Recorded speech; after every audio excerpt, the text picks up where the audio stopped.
오늘의 이슈를 이곳에 담았습니다. 이슈 박스입니다. 네, 자세한 이야기 오늘 전해주실 분은 김경호 서울백병원 가정의학과 교수님 모셨습니다. 네, 오늘의 첫 번째 이슈 확인해 보시죠. 네, 79명 다시 거리두기로 국내 코로나19 상황입니다. 오늘 발표가 된 어제 하루 신규 확진자 79명이었습니다. 교수님, 지금 이틀 연속으로 지금 발표된 수치를 보면 급증세가 이어지고 있어요. 이게 지금 보니까 생활 속 거리두기로 전환된 이후로 가장 지금 위험한 상황, 최대 위기 상황이 아닐까 싶은데요. 예, 맞습니다. 그리고 이제 확진자 통계를 보실 때 주의해야 될 게 이게 언제 일어난 감염인지를 살펴보셔야 되는데요. 예. 이게 어제 물론 확진은 됐지만 사실은 감염은 이미 2주 전에, 열흘 전에 있었던 감염이거든요. 예. 그렇기 때문에 지금은 실제로 어떤 감염이 일어날지 조금 더 우려되는 상황인데 예.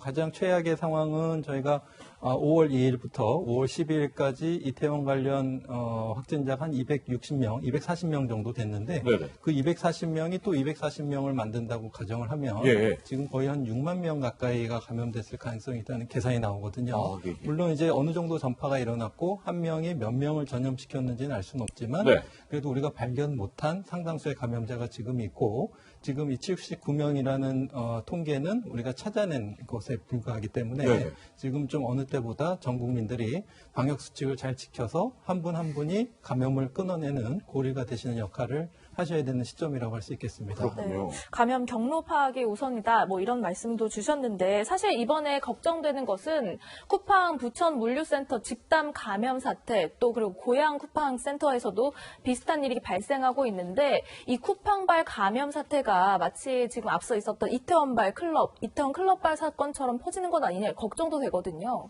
네, 그렇죠. 그래서 물류센터에서 감염되신 분이 또 지역사회나 가족에게서 또 얼만큼 감염을 일으켰고 또 그분들이 또 추가적으로 얼만큼 감염을 일으켰는가. 네. 이것이 이제 중요하겠는데요. 그러기 위해서는 속도전이 굉장히 중요한데요. 예. 빨리 격리를 하실 수 있도록. 이태원과의 차이점이라고 한다면은 이태원은 누가 왔는지 노출됐는지 대상을 특정할 수가 없었는데 네. 물류센터는 그래도 누가 노출됐는지를 빨리 찾아서 그분들 중심으로 집중적으로 검사를 하고 있고 예. 지금 이제 격리된 상태에서 계속 확진자가 나오는 거기 때문에 일단은 접촉자를 빨리 찾아서 격리를 한 상태에서 숫자가 늘어나면은 크게 걱정은 안 해도 될 것 같은데 네네. 문제는 지금 이쪽 부천시 물류센터가 조금 늦게 발견된 감이 있어서 그동안 얼만큼 또 추가적인 전파가 일어났는지를 접촉자를 찾아서 빨리 좀 검사를 지켜봐야 할 것 같습니다. 네. 어쨌든 지금 뭐 생활 속 거리두기 지금 진행이 되고 있는데 이 쿠팡 부천 물류센터 좀 내부가 어떻게 되는지 저희가 그래픽으로 준비를 해봤는데 교수님 저렇게 지금 근무를 하고 있다고 해요. 아무래도 확진자 한 명이라도 있으면 뭐 감염되기 뭐 쉬운 그런 구조다 이렇게 볼 수 있을까요? 예, 지금 거리도 좀 가깝고 네네. 그리고 어떤 냉장 온도를 유지하기 위해서 만약 밀폐되어 있다고 한다면 예. 비말 위험이 더 높을 것 같고요. 예. 또 사실 이제 비말 바이러스 자체는 이렇게 온도 영향을 많이 받지는 않지만 그래도 좀 온도가 낮은 상태에서 생존력이 좀 상대적으로 길거든요. 네. 그렇기 때문에 바이러스 자체도 더 신선하게 오래 생명력을 가질 수가 있기 때문에 네. 여러 가지 어떤 밀접 접촉, 그다음에 밀폐 정도, 그다음에 어떤 직장 내의 어떤 소독 상태에 따라서 감염 위험이 좀 높을 수 있겠습니다. 예. 쿠팡 물류센터 첫 확진자의 사례를 보니까 증상이 이미 일어났는지 좀 시간이 지나서 확진 판정을 받았단 말이에요. 그 기간 동안 다른 사람에게 좀 많이 감염시켰을 가능성이 있다. 이런 얘기도 있는데 좀 어떻습니까? 네, 그렇습니다. 이번에 그 감염 전파 속도를 보니까 그 학원 강사발 4차, 5차 감염이 일어날 때까지 불과 네. 한 8일에서 10일밖에 안 걸렸거든요. 네. 그러니까 한 사람이 감염돼서 다른 사람을 감염시키는 날짜가 한 2, 3일밖에 안 됐기 때문에 열흘이면은 충분히 그 안에서 5차 전파가 일어났을 수가 있고요. 네네. 한 사람이 몇 명을 감염시키냐에 따라서 사연은 다르겠지만 한 사람이 이틀 동안 3명씩 감염시켰다고 하면은 네. 충분히 80명 이상 감염자가 더 늘어날 수 있는 좀 우려되는 상황이라고 할 수 있겠습니다. 네. 그런데 이게 늘 이런 집단 감염이 있으면 항상 문제가 되는 게 이게 무증상 감염이잖아요. 이번에 쿠팡 이 물류센터 역시도 무증상 감염 비율이 20%나 된다고 그러더라고요. 잡아내기가 어려운 거잖아요. 맞습니다. 그래서 감염 초기에, 그러니까 우리 증상이 나타나기 직전에 바이러스 감염력이 높을 때 그때 하루 이틀이 무증상 상태로 감염을 일으킬 수 있는 그런 예, 예. 상태가 되겠습니다. 그래서 저희가 이제 발열 체크도 하고 또 증상이 있으면 출근하지 말라 이렇게 하는데 네. 이미 증상이 나타났을 때는 이미 하루 이틀 전에 충분히 감염시켰을 수가 있거든요. 네. 그렇기 때문에 일단 물론 유증상자 열이 나시는 분들은 출근을 못하게 해야 되겠지만 네. 그래도 출근하시는 분들 중에서도 증상 발현 직전에 무증상 감염자가 있을 수가 있기 때문에 네. 그래서 직장 내에서 방역 수칙을 철저히 지키셔서 마스크 착용, 손위생, 거리두기, 적절한 환기와 소독 이런 것들이 모든 직장에서 좀 이루어져야 되는 꼭 방역 수칙이라고 할 수 있겠습니다. 그러니까 결과적으로 이 무증상 감염자가 있으면 잡아내기 어려우니까 수칙을 다들 잘 지키는 수밖에 지금 없는 거군요. 맞습니다. 네. 또 한 가지 걱정되는 소식은 쿠팡 물류센터에서 일하던 콜센터 직원까지 확진 판정을 받았다. 이런 소식도 있잖아요. 해당 직원이 일하는 부천 콜센터가 전국에서 가장 큰 규모라고 하더라고요. 콜센터발 또 감염 우려가 되는데 어떻게 생각하십니까? 네, 맞습니다. 콜센터 이제 밀폐되고 이제 가까이 앉아 있고 또 이제 말을 많이 하고 네. 그렇기 때문에 한 30-40% 이상 감염될 수 있는 위험한 어떤 직업 환경일 수가 있겠는데요. 네. 지금 감염된 시점을 한번 좀 잠깐 돌이켜 보게 되면은 그 주말에 쿠팡 물류센터 근무를 하시고 그다음에 출근을 하셨는데 아마 한 화요일쯤 감염력을 가졌을 것 같고 네네. 충분히 주변에 감염을 일으켰을 것 같고요.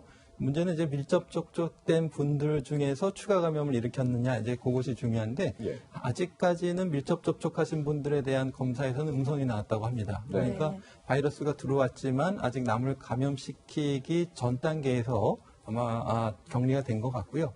만약에 추가적인 접촉자 중에서 음성이 나왔다고 하면은 추가적인 전파는 없고 그분들 접촉자 중에서만 나중에 감염이 생기는 정도로만 마무리될 가능성도 있어 보입니다. 네. 지금 이렇게 물류센터에서의 집단 감염 참 걱정인데 이 쿠팡뿐 아니라 이제 마켓컬리 역시도 이 쿠팡 물류센터 확진자와 함께 이제 대전에서 열린 사업 설명회에 참석했던 사람이 또 한 명 확진자가 발생해서 지금 참 걱정들이 많은 상황인데 그래서 많은 분들이 가장 궁금해하는 부분이 이거예요. 쿠팡도 그렇고 마켓컬리도 그렇고 이 박스 형태로 배송이 되잖아요. 네네. 아니, 이 박스를 만졌다가 감염이 될까봐 실제 소비자들이 많이 걱정하는데 이 부분에 대해서는 가능성 얼마나 있다고 보실 수 있나요?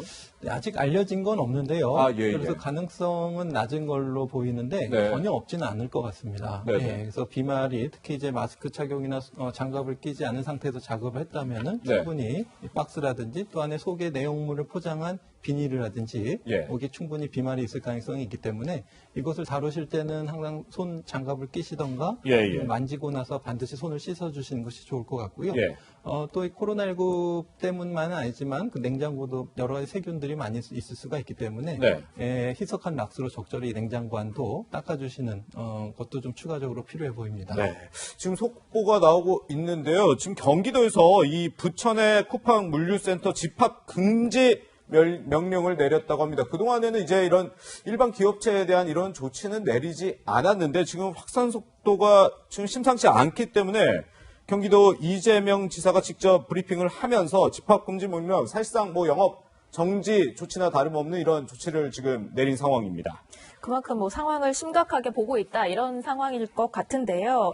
지금 또 걱정되는 상황은 아이들이 이제 등교를 본격적으로 다시 시작을 한 상황인데 이렇게 집단 감염 우려가 점점 커질수록 아이들 안전이 괜찮을지 좀 걱정하는 분들 많거든요. 네, 맞습니다. 그래서 이 지역사회 감염이 이제 가족, 특히 아이들에게 감염이 되고 또 그 아이가 이제 학교에 갔을 때 학교에서 또 감염 전파가 일어나지 않는지 이게 가장 좀 걱정되는 부분인데 지금처럼 이렇게 감염이 전파되는 상황에서는 아이들이 이제 신규로 감염되면 증상이 나타나기 전에 감염력을 가지는 무증상 감염을 가진 아이들이 가능성이 많거든요. 네. 그렇기 때문에 학교 내에 충분히 무증상 상태에 감염된 아이들이 등교할 가능성이 있겠고요. 예, 예. 근데 문제는 이제 학교 방역이 지금 한 번도 안 해본 거기 때문에 얼만큼 감염 전파를 막을 수 있을까 이것이 예. 좀 관건이 되겠는데 만약에 잘 지켜지고 또 학교 방역이 잘 이루어진다면은 감염된 아이들이 등교를 했다고 하더라도 학생들 간의 전파는 충분히 차단될 수가 있을 것 같은데 아직 안 해본 어떤 방역 지금 학교 방역이기 때문에 일단은 지금 감염 확산세에 있을 때는 잠시 등교를 중지시키고 또 무증상 상태에 있는 아이들이 나중에 증상이 생기는지 좀 지켜본 다음에 유증상 아이들이라든가 확진자 아이들은 조금 치료를 받게 하고 나머지 아이들을 등교시키는 그래서 지금은 등교를 조금 한 2주 정도 연기하는 조치가 적절해 보입니다. 그렇군요. 네. 네, 정부는 어제 하루 신규 확진자 79명이라고 발표를 하면서 이 숫자에 대해서 시사점을 준다 이렇게 얘기를 했었는데요. 네, 정부 얘기 한번 들어보시죠. 현재의 상황이 어제 특히 오늘은 이제 79명이라는 숫자 자체가 가지고 있는 여러 가지의 시사점은 있을 것으로 생각을 합니다.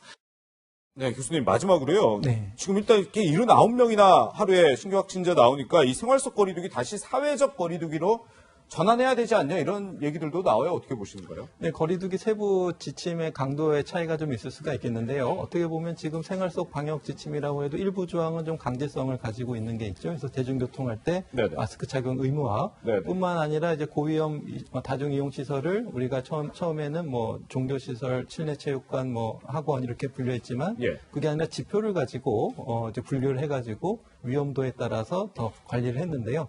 이런 위험 시설들을 조금 더 철저히 관리하고 일부 조항을 강제화하는 방법이 있을 것 같고요.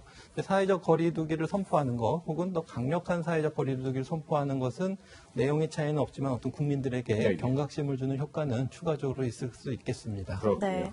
확진자 수가 좀 다시 늘고 있어서 걱정됩니다. 코로나19 관련된 소식 교수님과 함께 짚어봤습니다. 고맙습니다. 네, 감사합니다.